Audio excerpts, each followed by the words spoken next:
So hi guys, welcome back to my channel mentors knowledge. तो आज हम लोग पढ़ने वाले हैं आप लोग का जो हिंदी है उसका बहुत ही इम्पोर्टेंट क्वेश्चन, जैसे कि आप लोग का एग्जाम भी आने वाला है सेंटअप का। तो आज हम लोग जो है वही हिंदी का जो है बहुत इंपॉर्टेंट क्वेश्चन जो होगा वही हम लोग आज पढ़ेंगे। और जैसे कि हम लोग जो है पिछले वाले जितना भी वीडियो है यदि आप लोग नहीं देखे हैं, यदि नए हैं तो देख लीजिएगा, और यदि नए हैं तो थोड़ा बगल में जो है लाल बटन उसको भी दबा लीजिएगा, और बगल में जो बेल आइकन है उसको भी दबा दीजिएगा। तो आज हम लोग पढ़ने वाले हैं आप लोग का जो है सेकेंड वाला पार्ट, उसी का हम लोग पार्ट पढ़ेंगे। और जैसे कि हम लोग पिछले वाले वीडियो जो था बहुत ही इम्पोर्टेंट था और उसमें हम लोग बहुत ही इंटरेस्टिंग जो सवाल था वही हम लोग कर चुके हैं। तो आज भी हम लोग वही करेंगे, और वही तो नहीं करेंगे जो हम लोग किए हैं उससे आगे करेंगे। तो ठीक है, तो चलिए आज हम चालू करते हैं। जैसे कि आप लोग यदि नए हैं, ठीक ना, और आप लोग को पीडीएफ भी चाहिए तो आप लोग को यदि डिस्क्रिप्शन में एक लिंक मिल जाएगा टेलीग्राम का, वहाँ से आप लोग ज्वाइन कर लीजिए। और वहाँ पे आपको जो है टेलीग्राम का जो लिंक है वहाँ पे आपको पीडीएफ भी मिल जाएगा, जिससे आपको पढ़ने में बहुत आसानी होगा। तो यहाँ पे देखिए हम लोग बात करेंगे उसी का। और जैसे कि यहाँ पे देखिए जो बहुत ही इंपॉर्टेंट है, बिहार बोर्ड में होता क्या है, देखिए आप लोग को टेक्निक बता देते हैं, बहुत ही आसान है ये मतलब कि एग्जाम पास करना, ठीक ना। तो आप लोग को कुछ नहीं करना है, जो आप लोग को पढ़ाया जाएगा, मतलब कि यहाँ पे जो आप लोग को क्वेश्चन करवाएंगे, जो आपको बताएंगे, उसी को आप लोग को पढ़ लेना है, और अच्छा से उसी को पढ़ के अपना नोट्स बना लेना है, ठीक ना। और आपको टेलीग्राम में मिल जाएगा, तो जरूर डिस्क्रिप्शन में जाइए और वहाँ पे फर्स्ट में ही आपको लिंक मिल जाएगा, वहाँ पे क्लिक कीजिए और क्लिक करने के बाद आपको मिल जाएगा। तो कोई बात नहीं, चलिए स्टार्ट करते हैं। तो यहाँ पे देखिए हम लोग जैसे कि पिछले वाले वीडियो में बहुत सारा क्वेश्चन कर चुके हैं, तो यदि नहीं देखे हैं तो जरूर देख लीजिएगा। और तो यहाँ पे देखिए हम लोग करने वाले हैं और इसमें हम लोग बहुत सारे करेंगे। तो यहाँ पे देखिए क्या है क्वेश्चन, यहाँ पे है कि हाँ, तो यहाँ पे देखिए हम लोग अभी थोड़ा सा उल्टा रहे। क्या होता है कि मतलब कि पहले आते हैं तो वही सब बात कर लेते हैं। यहाँ पे देखिए जैसे कि हम लोग ये सब बात कर चुके थे कि सीता अपने ही घर में घुटन क्यों महसूस करते हैं। अजीब बात है कि अपने ही घर में कोई आदमी घुटन कैसे महसूस कर सकता है, क्या कारण हो सकता है। तो यह वाला जो कारण था, रीजन था, वो हम लोग पिछले वाले वीडियो में जरूर कर चुके हैं। तो यदि नहीं देखे तो जरूर देख ले। अगला क्वेश्चन क्या था कि खोखा जो बहुत बदमाश लड़का था, अमीर बाप का बेटा था, तो बदमाश तो होगा ही, तो वो मतलब कि किस कारण से वो अपवाद था। अब देखिए जो घर में जो सबके लिए रूल चलता था, लेकिन वो खोखा के लिए सब रूल फैल था उसके सामना में। तो आज हम लोग जो आगे चलेंगे और इसका जो क्या कारण था ये हम लोग पिछले वाले वीडियो में कर चुके हैं। तो यहाँ पे देखिए आगे क्या है। अंबेडकर जो कि बहुत बड़े विद्वान थे और हमारे संविधान भी लिख चुके हैं। तो यहाँ पे देखिए क्या है कि अंबेडकर के अनुसार जाति प्रथा भारत में रोजगार का एक प्रमुख और प्रत्यक्ष कारण कैसे बनी, ये भी हम लोग पिछले वाले वीडियो में कर चुके हैं। और अपने शब्द में पहली बार देखिए बहादुर बहादुर बहुत ही बहादुर, एक तरह से समझिए बहादुर बच्चा था। उसका पूरा नाम दिल बहादुर था और बहुत ही अच्छा लड़का था। ये मतलब उसको यदि आप लोग फर्स्ट बार उसको देखते थे किस तरह से आप लोग महसूस करते। तो इसीलिए मतलब कि ये भी वाला जो मतलब कि क्वेश्चन आंसर है, यह हम लोग पिछले वाला जो वीडियो था उसमें हम लोग बात कर चुके हैं। तो यहाँ पे देखिए हाँ, बिस्मिल्लाह खां वाला ये भी हम लोग पिछले वाले वीडियो में कर चुके थे, ये सब जरूर देख लीजिए। और यहाँ पे देखिए हम लोग बात करेंगे बहुत ही इंटरेस्टिंग कविता है यहाँ पे, जो आपको उसका भावार्थ जो है उसको निकालना है, मतलब इसका मतलब क्या है, ठीक ना। तो समझ रहे होंगे, बिल्कुल समझ रहे होंगे। तो यहाँ पे देखिए आपको यहाँ पे दिया हुआ है, पंक्ति दिया हुआ है, यहाँ पे देखिए ये आप लोग को दिखाया जा रहा है, ठीक ना। यहाँ पे देखिए आपको क्या बोलना है कि निम्नलिखित पंक्ति का भाव संग्रह अश्व, यह बहुत ही, इसमें आपको जो है करीब 10 नंबर का आता है। अंतिम में जब आप लोग का मतलब कि कोई भी क्वेश्चन जब खत्म हो जाता है तो आपको अंत में जो होता है, अंत में वहाँ आपको यही मिलेगा, जो आपको 10 नंबर या 5 नंबर या 8 नंबर का जरूर ही रहेगा। तो यह हम लोग आज बात करेंगे, बहुत ही इंपॉर्टेंट है, जो इस बार भी पूछा गया था। तो यहाँ पे देखिए आप लोग को क्या बताना है, यहाँ पे देखिए क्वेश्चन क्या है, यहाँ पे जो लाइन दिया हुआ कविता का उसका आप लोग को भावार्थ निकाला है, इसका मतलब क्या है।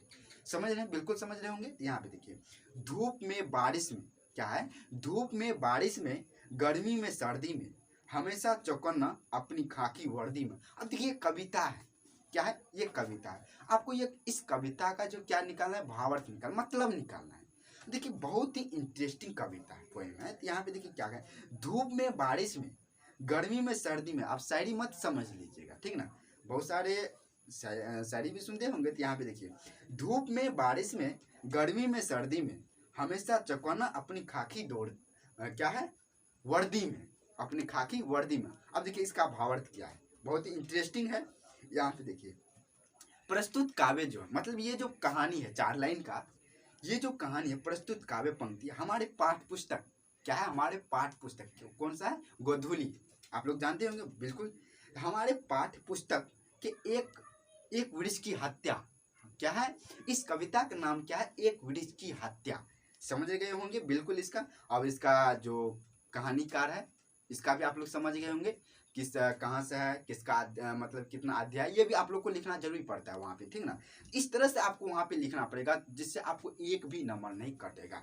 यहाँ पे देखिए पहले क्या करना है, ये आपको क्वेश्चन रहेगा, ये जो हम लोग अभी बात किए। अब देखिए आंसर में आपको क्या लिखना है, प्रस्तुत का पंक्ति, क्या है, प्रस्तुत का पंक्ति हमारे पाठ्य पुस्तक के एक वृक्ष की हत्या, कविता क्या नाम है, एक वृक्ष की हत्या, एक वृक्ष की हत्या का पाठ से ली गई है। किससे ली गई है, एक वृक्ष की हत्या, कविता उससे ली गई है। हाँ, तो यहाँ पे आपको कंफर्म उसको कराना है, ठीक ना। और आगे क्या लिखना है, इन पंक्तियों का प्रसंग, क्या है, इन पंक्तियों का प्रसंग एक बूढ़े वृक्ष की को चौकीदार के रूप में चित्रित किए जाने से जुड़ा हुआ है। मतलब यहाँ पे आपको बताना है क्या, कि ये जो बात कर रहे हैं ये कौन सा चौकीदार है, ये आप लोग को बोल रहे हैं कि खाकी वर्दी आप लोग पुलिस या दरोगा को देखे होंगे बिल्कुल। यहाँ पे एक वृक्ष की बात की जा रही है, ठीक ना। वो वृक्ष है, एक पेड़ है जो मतलब कि एक खाकी दौड़ती वर्दी के रूप में जो है वो खड़ा रहता है, ठीक ना।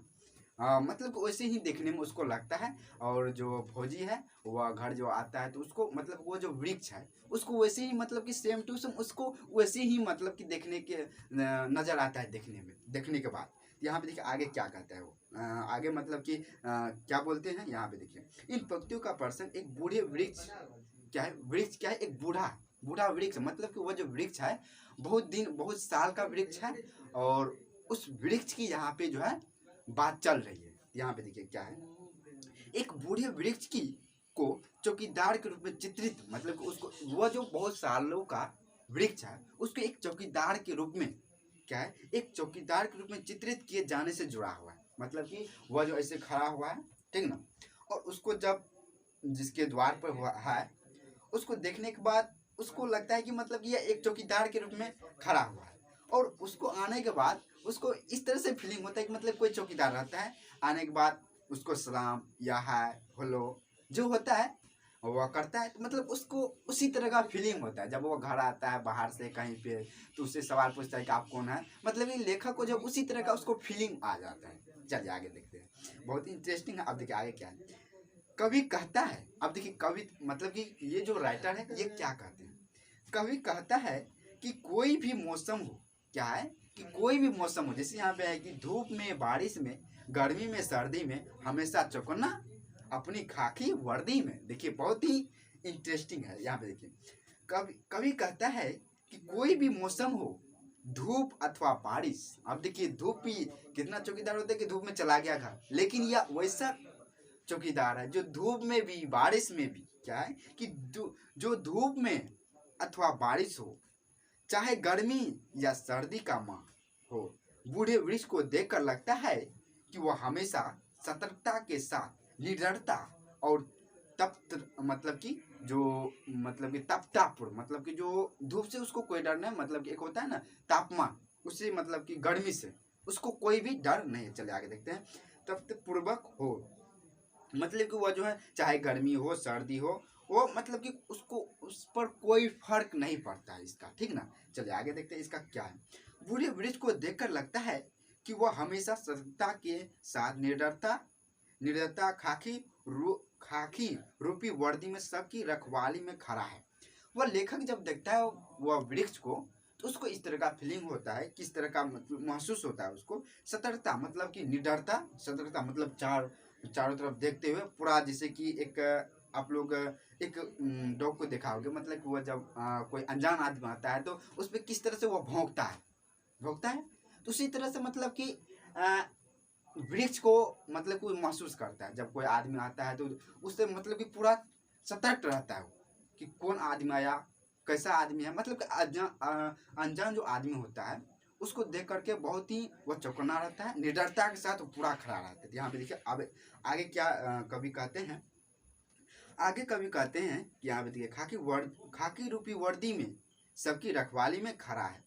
कवि की ऐसी कल्पना से लगता है, अब देखिए कवि की कल्पना क्या है, कवि की ऐसी कल्पना से लगता है कि बूढ़ा वृक्ष एक मामूली वृक्ष नहीं है। अब उसको देख करके ऐसा कवि को इस तरह का मतलब कि मालूम पड़ता है यह कोई मामूली वृक्ष नहीं है। अब देखिए आगे क्या कहते हैं कवि कि बल्कि, अब देखिए मामूली वृक्ष नहीं है बल्कि वह गुणों, वह युगों युगों से हमारी सुरक्षा का प्रहरी, मतलब कि वो मतलब कि युगों युगों से हम मतलब कि एक होता है सुरक्षा करने वाला, उसी तरह से उसको मतलब कि समझा है। तो यह बहुत ही प्रहरी, मतलब कि पहले यह शब्द चलता होगा, ठीक ना, जिसको बोलते हैं चौकीदार के रूप में जो पहरा करता है, ठीक ना। पहले बहुत पहले टाइम जो होता था, पहले जो है थाना वगैरह से एक चौकीदार होता था जो कि पहले बहुत ही चोरी डकैती होता था, बहुत ही मतलब कि सतर्क रहना पड़ता था गाँव वालों को। तो वहाँ पे एक थाने से कोई जो चौकीदार होता है उसको गांव में दिया जाता था कि मतलब कि रात में जो होता है कि वह मतलब कि पूरा आवाज़ देते रहता था कि बहुत ही मतलब कि जगह रहिया ऐसे, मतलब कि जो उस जहाँ का लैंग्वेज होता था, जैसे कि बिहार का होता था कि मतलब कि वहाँ पे बोलता था कि जागे जगल रहिया हो, मतलब इसी तरह का जहाँ पे लैंग्वेज होता है, अब यूपी का हो कि बिहार का हो, जहाँ का भी हो, आप लोग का मतलब अपना लोग का जो है बिहार का उस लैंग्वेज में बोलते थे कि मतलब कि जगह जगह रहिया, मतलब कि बोलते थे। इसी तरह के मतलब आवाज़ उठाते रहते थे कि मतलब कि सब आदमी जो सतर्क रहे, ठीक ना। अब देखिए आगे क्या बोलते हैं, इसी को हम लोग क्या बोलते हैं, पढ़ा करना, इसी को प्रहरी करना, इसी का वर्ड है। मतलब कि पहले जमाना में चलता था तो इस तरह से आप लोग समझ लीजिए एक सतर्क रहना। चलिए आगे देखते हैं। हमारी संस्कृति का पोषक है, क्या है ये जो वृक्ष हमारी संस्कृति का क्या है, एक पोषक है। हर मौसम में एक विश्वसनीय विश्वसनीय ईमानदारी पहरेदार के रूप में हमारी रक्षा कर रहा है। यह जो वृक्ष है यह एक पहरेदार के रूप में, उस चौकीदार के रूप में वह क्या करता है, घर का, गांव का, अपना लोग का, सबका क्या करता है, रक्षा करता है, सुरक्षा करता है। इसलिए अपना लोग का क्या करना चाहिए, वृक्ष को काटना चाहिए नहीं ना। तो आज आप लोग अच्छा से समझ लीजिएगा। तो हाँ, मतलब कि यदि हो सके तो वृक्ष जरूर लगाइएगा, यदि आप लोग एक को काटते हैं तो दो ठो जरूर लगाइएगा। चलिए अभी अपना लोग तो चलता है, पहले अब जब 10-15 साल के बाद देखा जाएगा, अपना अभी अपना लाइफ है, अपना जिएंगे, कोई टेंशन नहीं है। तो चलिए अपन का लाइफ है।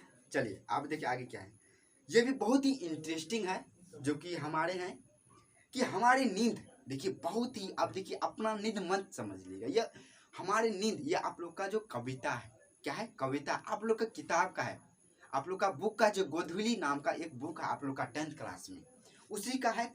एक कविता है, कहानी होता है, एक कविता होता है, कविता में है क्या, हमारी नींद।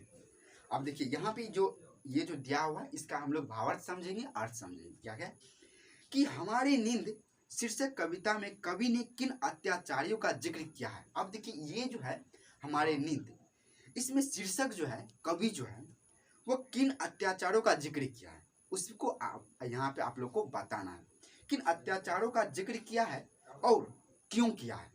अब यहाँ पे आपको बताना है कि ये जो हमारी नींद है इसमें कवि जो है वह कौन अत्याचार है जिसका जिक्र किया है, क्यों किया है, क्या कारण है, क्या उसमें मतलब कि प्रॉब्लम था, या कौन ऐसा खूबी था, बुराई था जिसके कारण उसको अत्याचारी बोला गया, बुराई बोला गया कि मतलब कि वह गंदा या अत्याचार कोई आदमी था। यहाँ पे उसी को आपको बताना है कि वो क्यों था, क्या कारण था, इसी पर हम लोग अभी बात करेंगे।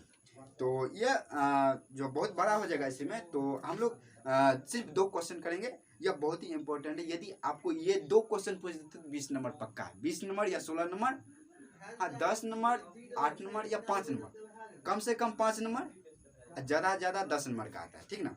यह बहुत ही, यह आपको अंतिम में पूछा जाएगा, जैसे कि हम लोग बात कर चुके हैं। यहाँ पे देखिए अब आगे क्या है, प्रस्तुत पंक्ति, ये जो पंक्ति है, प्रस्तुत पंक्ति वीरेंद्र डंगवाल। अब देखिए ये जो पंक्ति है हमारी नींद जो पंक्ति है उसका कवि कौन है? वीरेंद्र डंगवाल। इस कविता के कवि है वीरेंद्र डंगवाल। नोट कर लीजिएगा। चलिए आगे देखते हैं। इस प्रस्तुत पंक्ति वीरेंद्र डंगवाल द्वारा रचित है, ठीक ना। हमारी नींद शीर्षक कविता से संकलित है। अब ये जो है क्या है? हमारी नींद शीर्षक कविता से संकलित है। इसमें कवि ने सर्व सुविधा, क्या है? इसमें कवि ने सर्व सुविधा, मतलब कि सभी सुविधा का जिक्र किया हुआ है इसमें। यहाँ चलिए आगे चलते हैं। मतलब कि सर्व सुविधा संपन्न अत्याचारी की तरफ ध्यान देकर ध्यान आकर्षित किया है। यहाँ पे कवि कहते हैं, यहाँ पे जो दिया हुआ है सर्व सुविधा संपन्न अत्याचारी की तरफ ध्यान आकर्षित किया है। चलिए आगे देखते हैं। सामर्थ्यपूर्ण अत्याचार अपने साम्राज्य का विस्तार करने के लिए तरह तरह के हथकंडे अपनाते हैं, फिर भी वे गहरी नींद नहीं सो पाते हैं।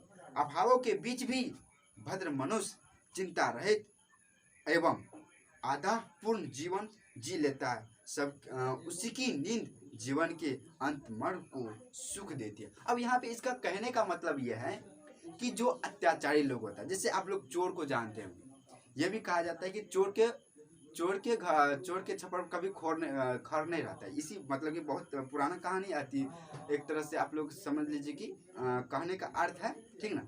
यहाँ पे देखिए वही बोल रहे हैं कि जो अत्याचार लोग होता है वह चैन से कभी नहीं सो पाता है, और वह मतलब कि कभी चैन से नहीं सो पाता है। और देखिए यहाँ पे क्या बोल रहे हैं कि वह हमेशा चिंतित रहता है, ठीक ना।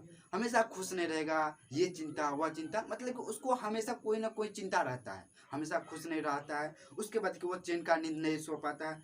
आधपूर्ण मतलब कि वह उसका जिंदगी बहुत बेकार होता है, इधर से उससे गाली सुन लिया, इससे मतलब कि बहुत बुरा जीवन होता है उसका। इसी तरह से होता है अत्याचारों का जीवन। क्यों होता है ये भी आप लोग अभी पढ़े, अभी सुने होंगे क्यों होता है। क्योंकि वह जो गरीब का मतलब कि जो होता है धन पैसा वगैरह सब बहुत ही लूटता, इधर उधर करता है, चोरी। अब देखिए जो दूसरा का पैसा खाएगा या धन मतलब कि दूसरे का जो लूट के लाएगा तो वो तो कभी तो खुश नहीं रह पाएगा। जो किसी को रुलाएगा, बहुत इजी वर्ड है कि ऐसा यदि कोई काम करता है कोई आदमी तो ऐसा तो होना ही चाहिए, करना चाहिए भगवान को ऐसा ही।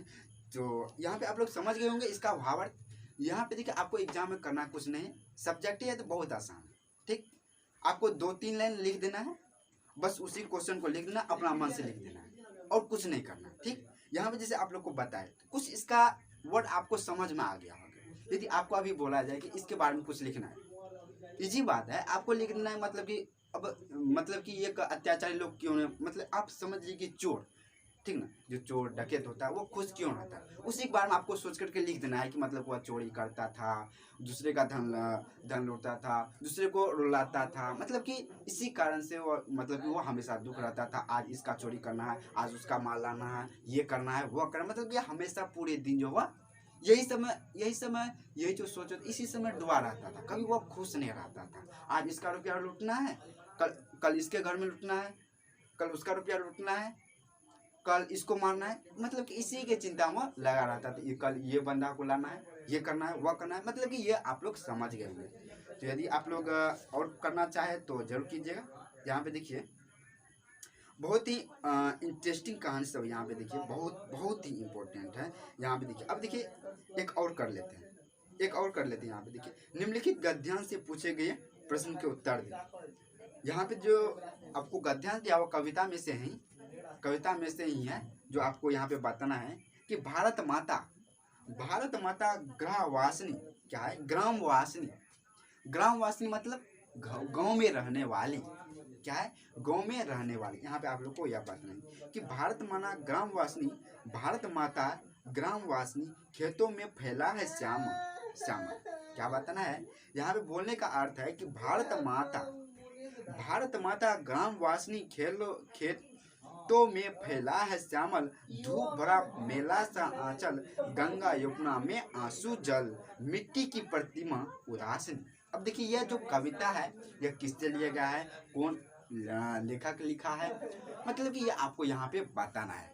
क्यों लिखा है, क्या करना है, इसमें क्या बखूबी है, ये आपको बताना है, बहुत अच्छे से बताना है। तो यहाँ पे देखिए यदि कर लेते हैं तो यहाँ पे देखिए बहुत ही इम्पोर्टेंट है। तो यहाँ पे आपको जो क्वेश्चन है इस कविता से, इस लाइन से रिलेटेड, वो आपको यहाँ पे बताना है। क्या है कि भारत माता ग्रामवासिनी खेतों में फैला है श्यामल, धूल भरा मेला सा आंचल, गंगा यमुना में आंसू जल, मिट्टी की प्रतिमा उदासीन। इससे आपको जो क्वेश्चन है क्या है, इससे जो आपको क्वेश्चन है वो यहाँ आपको बताना है। देखिए क्वेश्चन क्या है, उपयुक्त पद्यांश, यहाँ पे गद्यांश होगा, समझ रहे हैं। यहाँ पे उपयुक्त गद्यांश के रचनाकार कौन है, मतलब ये जो गद्यांश दिया हुआ है 4 लाइन का 5 लाइन का जो गद्यांश है, इसका कहानीकार कौन है। आखिर भारत माता कविता आप लोग का, इसका कहानी कौन है, ये आपको यहाँ पे लिखना है। तो इसका कहानी है सुमित्रानंद पंत। क्या नाम है इसका, सुमित्रानंद पंत। चलिए आगे देखिए। दूसरा क्वेश्चन है प्रस्तुत पंक्तियां, क्या है, प्रस्तुत पंक्तियां किस कविता से रिलेटिव है। ये जो वर्ड दिया, ये जो लाइन दिया हुआ पांच लाइन का, इसमें जो लाइन है वो किस कविता से उद्धृत है, मतलब किस कविता से रिलेटेड खाता है। यहाँ पे आपको बताना है कि किस कविता से उद्धृत है। यह कविता जो है भारत माता से रिलेटिव खाता है, मतलब कि वह जो है क्या होता है, उद्धृत है। चलिए आगे देखते हैं 3 नंबर। भारत माता कहाँ निवास करती है। यहाँ पे आपको बताया कि भारत माता जो है वह कहाँ पे निवास करती है, कहाँ पे रहती है, कहाँ पे रहती है, यहाँ पे आपको बताना है। तो भारत माता जो है गाँव में निवास करती है। कहाँ पे निवास करती है, गाँव में निवास करती है। चलिए आगे देखिए। यहाँ पे मिट्टी की प्रतिमा उदासनी, अब देखिए ये जो है मिट्टी की प्रतिमा उदासनी किसे कहा है। लेखक जो है यहाँ पे बताना चाहते हैं कि मिट्टी की उदासनी किसे कहा है, ये आपको बताना है। तो मिट्टी की उदासनी किसे कहा है, कवि ने भारत माता की पीड़ा, गूढ़ा और अभाव ग्रस्ता का चित्र प्रस्तुत करते हुए कवि जो है बहुत दुख हो जाते हैं और बोलते हैं, कवि ने भारत माता की पीड़ा, मतलब उसके पीड़ा को समझता है, पीड़ा को समझते हुए बोलते हैं कि पीड़ा, गुंड मतलब कि अंदर से बहुत ही दुख रहता है, गुंडा जिसको बोलते हैं, ठीक ना, क्या है गुंडा, अथवा क्या है पीड़ा, गुंडा तथा अभावग्रस्ता का चित्र प्रस्तुत करते हुए उन्हें मिट्टी की उदास प्रतिमा कहा है। अब देखो उसको मिट्टी की प्रतिमा उदास क्यों कहा है, कभी बहुत दुख हो जाते हैं और बोलते हैं, क्या बोलते हैं यहाँ पे देखिए, कभी भारत माता की पीड़ा और गुंडा और अभावग्रस्ता का चित्र प्रस्तुत करते हुए उन्हें मिट्टी की उदास प्रतिमा का, मतलब कि उसके पीड़ा और गुड़ा और उसके अभाव को देखते हुए उसको मिट्टी की उदासनी बोलते हैं। कौन बोलते हैं, ये जो है सुमित्रानंद पंत जी बोलते हैं। क्यों बोलते हैं, क्योंकि वह अपनी वर्तमान दुर्दशा पर मिट्टी की प्रतिमा के समान मुख है। मतलब कि वो अपनी, यहाँ पे कवि बोल रहे हैं वो अपनी दुर्दशा जो उसका वर्तमान दुर्दशा है, उसके वर्तमान दुर्दशा, और देखिए यहाँ पे वर्तमान दुर्दशा पर मिट्टी की प्रतिमा के समान, मिट्टी की प्रतिमा, मूर्ति आप लोग देखे होंगे, दुर्गा पूजा आने वाला है ना, दुर्गा पूजा, उसमें मिट्टी का एक मूर्ति होता है ना, उसी के समान भारत माता क्या होते हैं, मंत्रमुग्ध, मतलब कि चुपचाप खाली देखते रहते हैं, बस कुछ नहीं कर पाते हैं, इसलिए लेखक बहुत दुख हो जाते हैं। वही भी आपको यहाँ पे बताना चाह रहे हैं, सुमित्रानंद पंत जी क्यों उदास हो जाते हैं, उसको क्यों उदासनी बोले हैं। चलिए आगे देखते हैं। दुर्दशा की और कवि का संकेत है। यहाँ पे देखिए आगे देखिए क्या बोल रहे हैं, क्योंकि वो अपनी वर्तमान दुर्दशा पर मिट्टी की प्रतिमा के समान मुख है। इस पंक्ति में भारत की दुर्दशा की और भी कवि का संकेत है। यहाँ पे जो है इस पंक्ति के द्वारा सुमित्रानंद पंत जी भारत की दुर्दशा पर भी संकेत डालते हैं। भारत की किस तरह का दुर्दशा है, गरीब लोग किस तरह अपने खेत में रहते हैं। इस कविता को जो आप लोग पढ़ेंगे ना, मजा ही कुछ और है, रोने का मन करने लगेगा आपको। बहुत ही इंटरेस्टिंग कहानी है। यहाँ पे आप लोग को वही बताना चाह रहा हूँ कि आप लोग जरूर पढ़े, और पढ़ने से कुछ नहीं होता है, आपको समझना है, उसका भावार्थ आपको समझना। अब देखिए ये जो क्वेश्चन है कितना वर्ड का होगा, बहुत 100-200 वर्ड का होगा, लेकिन इसको समझाने में कितना टाइम लगता है।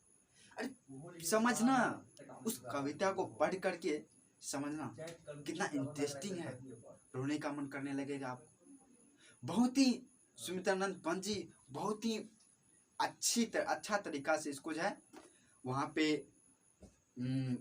एक तरह से प्रसिद्ध क्या रचा है, और बहुत ही अच्छा तरीका से आपको यदि उसको समझ लीजिएगा तो आप लोग को समझ में आ जाएगा कविता, तो आप लोग को कब कोई भी याद करने की बात नहीं होगी। जैसे ही आपको वहाँ पे आएगी भारत माता की, यहाँ पे आपको कुछ यहाँ पे जैसे कि सारांश भी लिखने के लिए आता है वहाँ पे, जब अंतिम यदि यदि यदि ये सब नहीं आता है तो आपको वहाँ पे जो है अंत में जो है सारांश भी, जैसे कि भारत माता हो गया, जैसे यहाँ पे आप लोग कौन सा किए, हमारी नींद किए हैं, और जो है हमारी नींद, और वृक्ष की हत्या, इसका कुछ कुछ सारांश भी आता है वहाँ पे। आपको समरी अंतिम आपको सारांश भी पूछ देगा, तो यहाँ पे आपको कुछ नहीं करना। जैसे यहाँ पे भारत माता से है, इसमें आपको क्यों हुआ, मतलब कि अत्याचार, जैसे यहाँ पे आप लोग का था ना कि कविता में कवि ने अत्याचार का जिक्र, हमारी नींद में जो है अत्याचार किसको कहा, क्या कारण था, ये आप लोग अपना से भी, कोई अत्याचार आदमी को क्यों बोलता है, अत्याचार होता है कोई खराब काम करता है, या